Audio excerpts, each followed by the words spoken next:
Hello, praise the lord. Welcome back to Telugu divine vlogs.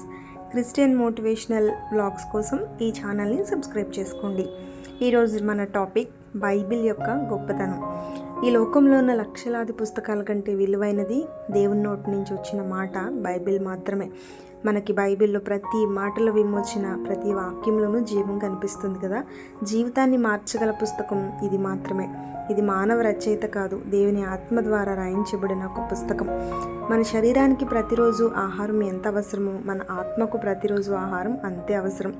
అదే దేవుని వాక్యం. ప్రపంచంలో అత్యధికంగా ముద్రించబడుతున్న గ్రంథం బైబిల్. ప్రపంచంలో అత్యధికంగా అమ్ముడవుతున్న పుస్తకం కూడా బైబిలే. కానీ నేటి క్రైస్తవుల చేతిలో అధికంగా నిర్లక్ష్యం చేయబడుతున్న గ్రంథం కూడా బైబిలే.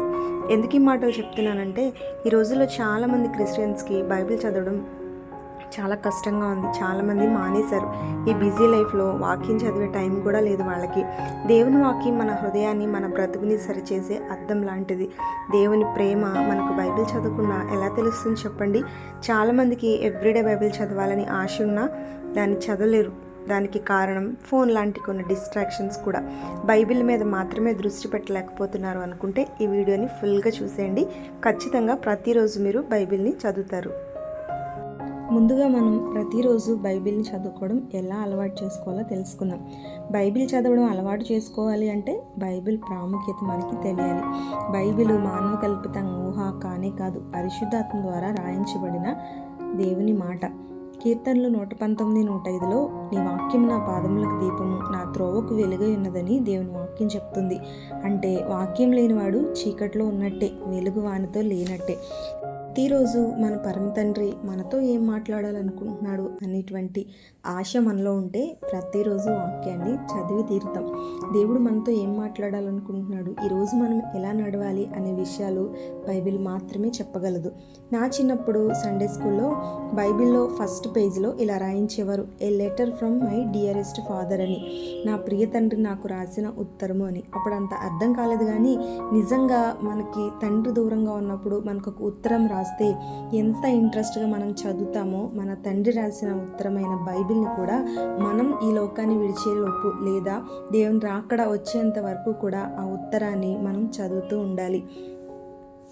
ఇప్పటికీ నా బైబిల్లో ఫస్ట్ పేజ్లో అలానే ఆ సెంటెన్స్ ఉంటుంది. ఇలా ఎన్ని బైబిల్స్ తీసుకున్నా వాటి ఫస్ట్ పేజ్లో ఖచ్చితంగా నేను ఇలా రాసుకుంటాను, ఎందుకంటే అది నాకు చాలా ప్రీషియస్ లెటర్ కాబట్టి. సో మీకు ఎవరికైనా ఈ పాయింట్ నచ్చితే కనుక ఖచ్చితంగా మీ బైబిల్స్లో ఫస్ట్ పేజ్లో ఈ లెటర్ని లేదా ఈ సెంటెన్స్ని రాసుకోండి. అప్పుడు ప్రతిరోజు మీ తండ్రి మీకు రాసిన ఉత్తరాన్ని ఖచ్చితంగా చదువుతారు.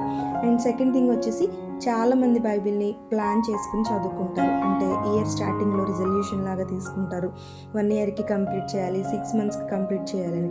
అలా చేయటం మంచిదే, కానీ అలా ప్లాన్ చేసుకోవటం వల్ల ఏదో కంప్లీట్ చేయాలి అన్నట్టు స్పీడ్గా చదువుకుని వెళ్ళిపోతుంటాం. దానివల్ల మనం అనుకున్నట్టు బైబిల్ కంప్లీట్ అవుతుంది, కానీ బైబిల్ మనకి అర్థం కాదు. బైబిల్ అంటే ఏదో చదువుకి వెళ్ళిపోవడం మాత్రమే కాదు, ధ్యానించాలి. ప్రతి లైన్ దేవుడు మనతో ఏం మాట్లాడుతున్నాడో అనేది ఆలోచించాలి. సో టైం లిమిట్ లేకుండా ఎవ్రీడే చదివి ధ్యానించడం అలవాటు చేసుకోవాలి. నెక్స్ట్ థింగ్ వచ్చేసి, వాక్యాన్ని ఎలా అర్థం చేసుకోవాలి. చాలామంది బైబిల్ స్టార్ట్ చేసేటప్పుడు బాగానే స్టార్ట్ చేస్తారు. పాత నిబంధనలోని ఆదికాండం, నిర్గమాకాండం చదివేస్తారు. అవి చాలా ఇంట్రెస్ట్గా ఉంటాయి కాబట్టి. లేవియాకాండం నుంచి ఇంట్రెస్ట్ రాదు, అర్థం కాలేదని వదిలేయడం, లేదా కీర్తనలు, సామెతలకి షిఫ్ట్ అయిపోవడం చేస్తారు. బైబిల్ అర్థం చేసుకోవడానికి మానవ జ్ఞానం అస్సలు సరిపోదండి, ఎందుకంటే అది దేవుని దగ్గర నుంచి వచ్చిన మాట కాబట్టి. ప్రతిదీ దేవుని అడిగి పొందుకోవాలి. కీర్తనలు 119:18లో ఏముందో తెలుసా? నేను నీ ధర్మశాస్త్రం నందు ఆశ్చర్యకరమైన సంగతులు చూచినట్లు నా కన్నులు తెరువుము అనుంది. ఈ వాక్యం కూడా సండే స్కూల్లో నుండి నేర్చుకున్నదే. వాక్యం చదివించే ముందు కళ్ళు మూసుకుని, O Lord open my eyes that I will see wondrous things from your law అనే వాక్యాన్ని మాతో చెప్పించేవారు. ఇప్పటికీ ఈ మాట నాకు బాగా అలవాటు. బైబిల్ తెరిచే ముందు కళ్ళు మూసుకుని ఈ మాట చెప్పిన తర్వాత మాత్రమే బైబిల్ తెరిచి చదవడం ప్రారంభిస్తాను. హృదయపూర్వకంగా ఈ ప్రార్థన చేసి ప్రభు సహాయాన్ని పొందుకొని ఈ వాక్యాన్ని చదవడం ప్రారంభించాలి. అప్పుడు ఖచ్చితంగా ప్రతి విషయం దేవుడు మనకి అనుగ్రహిస్తారు. సో ఇంత గొప్ప వాక్యం మన చేతుల్లో ఉంచుకుని మనం నిర్లక్ష్యం చేయడానికి ఎంత మాత్రం వీల్లేదు. అసలు ఈ బైబిల్ మన చేతిలోకి ఎలా వచ్చిందో తెలుసా? ఒక రోజులోనో నెల రోజుల్లోనో రాయబడింది కాదు ఈ బైబిల్. ఇది దశాబ్దాల సమయం, కొందరు మిషనరీల త్యాగఫలం. 1800లో విలియం కేరీ గారు ఇండియా వచ్చి బైబిల్ని కొంతవరకు ట్రాన్స్లేట్ చేశారట. 1818లో అగస్టిస్ డెస్గ్రాండ్ అనే ఒక మిషనరీ న్యూ టెస్టిమెంట్ని ట్రాన్స్లేట్ చేశారంట. కానీ కంప్లీట్గా రెవరెండ్ లైమెన్ జూయెట్ అనే అమెరికన్ 30 సంవత్సరాలు తన జీవితాన్ని బైబిల్ ట్రాన్స్లేషన్ చేయడానికి మాత్రమే అంకితం చేశారట. ఉదయం నుండి సాయంత్రం వరకు బైబిల్లో వచనాలు చదువుతూ స్థానికంగా ఉన్న పండితులతో మాట్లాడి ఒక్కో పదాన్ని జాగ్రత్తగా తర్జుమా చేశారంట. అప్పటి వారికి సరైన సౌకర్యాలు లేవు.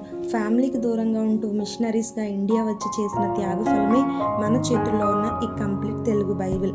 ఇంత గొప్ప గ్రంథం మన చేతుల్లో ఉంచుకుని చదవకపోతే అసలు మనం క్రైస్తవులు అనిపించుకోవడానికి అర్హత ఉందంటారా? దేవుడు మనల్ని లెక్క అడగడంటారా? కాబట్టి ఈరోజే బైబిల్ని స్టార్ట్ చేయండి. దేవుడు మీతో మాట్లాడే ధన్యకరమైన సమయాన్ని పొందుకోండి. So thank you so much for watching. If you like this video, hit the like button. Subscribe for more spiritual motivational videos. Thank you so much.